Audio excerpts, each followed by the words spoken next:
I just woke up at like almost 6 o'clock. Let's see, 5:30-ish. I woke up at 5:30-ish. I just brushed my teeth, washed my face, put some moisturizer on, and had to drive 45 minutes just to get a grocery because I wanna cook pork sinigang tonight because it's so freaking cold.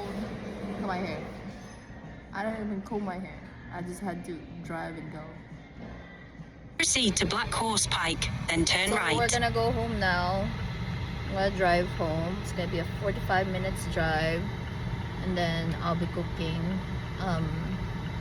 pork sinigang.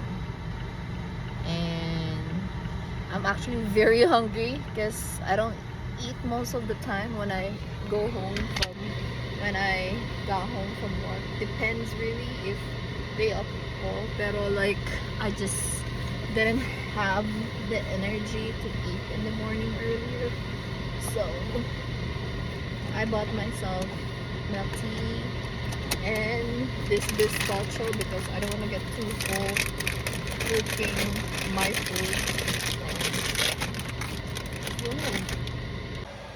Let's cook the sinigang. Actually, nag-start na ako. Kanina pa ako nakarating sa bahay, pero I just forgot about filming overall.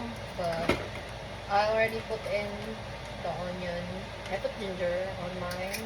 I'm boiling the water right now. And binabalatan ko na yung sour tamarind ko. Nati ko na lahat. Sorry, ganyan ako magbalat ng taro. I mean ng gabi.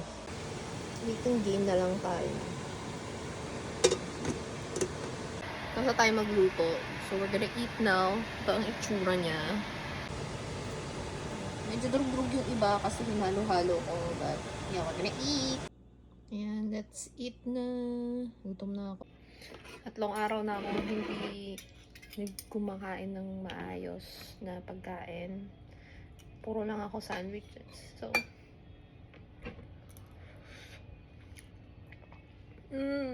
gusto ko talaga maasim na sinigang. This is really good for like this na sobrang lamig sa labas ngayon. Sobrang hangin. Anyways, thank you guys for watching. Kakain na ako and I'll see you on the next video.